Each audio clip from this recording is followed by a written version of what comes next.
song, add a little here and add a little there. Yep. Now that being said, do you ever take any of those stuff that you used live and work it into the song for a regular song? Yeah, sometimes you'll come up with a nice little guitar part. If you're just, like you said, I improvise a lot when I'm playing leads and stuff. I've never been one, even when we used to do cover songs, I was never one to learn anything right off the album. I just kind of improvised on my way. And then you'll occasionally come up with a really nice little guitar run and you'll go, wow, I got to remember that. And hopefully the next day you do. Right. I have a tendency to forget a lot of those things too. So, but yeah, I definitely try, and you do come up with, sometimes in the weirdest places you come up with a nice idea. That's why I've got pads of paper all over the house and pens and a couple of those small little recorders. And when it hits me, I try to get it down, either recorded or on paper right away. Oh, no, that makes sense. And it's so nice now that the phones pretty much kind of act as an all-in-one, so you go right to your notes, and yeah, exactly.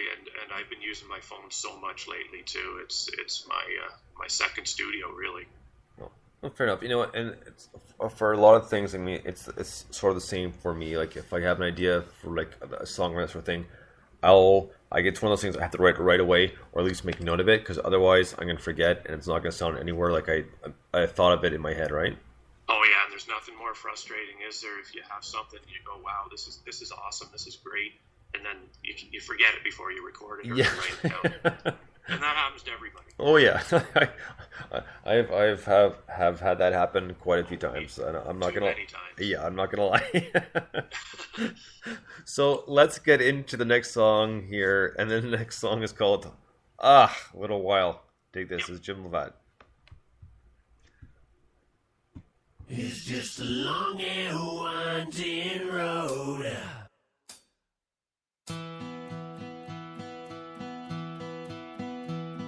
And will you close the door? Well, the lights, will they blind? And you can drift away. Well, inside, with your mind. And when you heard the news, did you cry? It's alright. Maybe just a dream, and I'll wake in time and slowly fade away, thinking I can say, well, never did I sit and watch you dance, miss a chance to hold your hand, rock like a fool just to see you smile. Love's gonna be you and me, and all I want and all I need will hold your hand just a little while.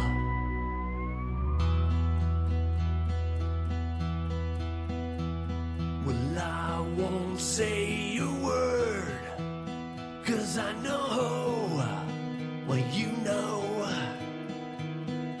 Feel like I should stay, 'cause you're so alone. Hold me like you do, it's alright, well I'm fine. Just a little tired, close my eyes for a while. Just a game to play, slowly fade away. Well, never did I sit and watch you dance, miss a chance to hold your hand, rock like a fool just to see you smile. Love's gonna be you and me, and all I want and all I need will hold your hand just a little while. We're broken hearted, we know you're not alone. When you feel like letting go, we're gone away, somehow near, just a whisper in your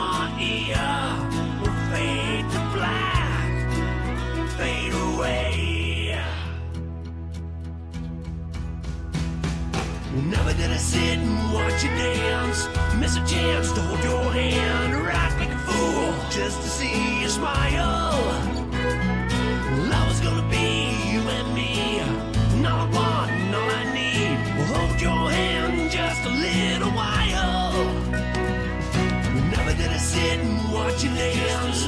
Miss a chance to hold your hand, rock like a fool just to see you smile. Love's gonna be you and me. And all I want and all I need will hold your hand just a little while. In your ear is just a long and winding road with an ending that's foretold. And if you listen really clear, it's just a whisper in your ear. It's just a long and winding road with an ending that's foretold. And if you listen really clear, it's just a whisper in your ear. It's just a long and winding road with an ending that's foretold. And if you listen really clear, it's just a whisper in your ear. It's just a long and winding road with an ending that's A little while, Jim Lavette. Now, Jim, with this one, it was a little bit more mellow. But here's the thing that I picked up on. I mean, and just my opinion, and it's cool though because it was almost like rock vocals with a country style to it, and it actually sounded pretty cool. It was almost like a mashup. Yeah, I of course when I was younger, like I guess a lot of us, I started out singing rock. Did Bon Jovi covers, Helix and bands like that. So that's kind of where that came from. But my love was always for like I say, the southern rock stuff. So, Right. But I did used to sing some almost heavy metal songs back in the day. Nice, right on. Well, and it's funny that you mentioned Helix because of Trailer Park Boys, every time I think of Helix, I think of Ricky. Oh, I know. And it kills me every single time. And quick side note, actually, just speaking of Helix, I work at the London airport here in London. Yep. And one of the agents for WestJet is married to Vollmer's brother. Oh, is that right? Yeah. I got hooked up with Vollmer a few years back through his then management company. So every now and then I send him a tune or two, and he gives it a listen, and he gives me some critique on it and feedback. He's a real nice guy. Right on. Yeah, just there's a little kind of small world, because I remember when I first started working, and it was 13 years ago now, but last day I was like, Vollmer, that sounds really familiar. It's like, any relation to Vollmer Felix? Oh, actually no, but it's his brother. Like, oh, okay, well that makes sense. Oh yeah. So, he's quite a screamer. He's got a set of pipes on him. Oh, for sure, man. Just like D. Snyder does too, man. Oh, that guy always just kills me when I see him because he just, he's in your face but not obnoxious. He's just actually cool and funny at the same time, sort of thing. Yeah. Oh yeah. He's quite a band too. Definitely quite the characters, that's for sure. For sure. So, will this song be included on the 8-song album or no? I'm not 100% sure. Everything else I've been working on recently is more like This Ain't My Day, a little more up tempo, a little rocky. So if the other 6 I'm working on, all stay that way, and I end up keeping them, I will probably put a little while on it, just for a mellower break in the album. So right. I haven't really decided 100% sure yet. Kind of like maybe like a bridge sort of thing to the album. Yeah, kind of. So I'm debating that right now. I'll see how the rest of the songs turn out, and I'll give them all a listen, and then I'll decide what's going on the album. Well, at that point. Let me ask you this: since some of them are close to being mixed, do you have an idea or a concept of how the songs are going to line up, or are you just going to wait till they're all mastered and then figure it out from there? I'll probably wait till they're all at least finished and mixed before the mastering stage, and then I'll decide the order. I know there's a couple of them right now that kind of one in particular goes really nice with This Ain't My Day. It's kind of I guess it would follow that on the album. They kind of flow together really nicely. So Fair enough. Now, let me ask you this: with the past albums you've done, have you ever created a theme either intentionally or unintentionally? Meaning, like the way the songs flow together, it was a kind of the same sort of idea, and just it kind of almost followed a big long story, even though they were kind of separate stories by themselves. Does that make any sense? yeah, it does. We did a rock album back a long time ago now, and it was kind of unintentional, but it did work out that way. It kind of told a story from start to finish. Not quite the Rush 2112. Right. Was, nice. But yeah, it did. It was more of a mistake too. It was a nice mistake. Yeah, he's got to mention Rush during a Canadian interview, right? Oh, for sure. But yeah, that's really cool, man. Like I said, it just a lot of stuff is just like curiosity to me, just because in past interviews there have been some bands, some artists where the album, at least to me, stuck out, kind of almost had a theme, and they said yes, actually it wasn't intentional, but that's just the way it kind of panned out, you know? Because a lot of times it's a subconscious thought, because when you do certain things, you know, sometimes they go so well together, but you can't put your finger on why you did that, or afterwards, like, well, yeah, that kind of is. I don't know why I didn't think that when I initially did it, but you know, it kind of turned out that way. Oh, I know for sure. The lyricists usually, they amaze me. Like Neil Peart and Gord Downey and those guys. So you sit back and you read their words when you're listening to a song, and just amazing is all I can say about those guys. Yeah, that was quite the last performance in Kingston. I know. I was at the Ottawa show. Oh, really? Nice. Yeah, it was good too. But it was I had some friends at the Kingston show too, and they said it was just, well, I watched it on CBC, but so did I. Yeah. But I guess being there in person was the big thing. So. Well, no kidding, but no, just to see it, kind of. I mean, I didn't see the show in London, but I have seen the Hip in the past about 5 or 6 times.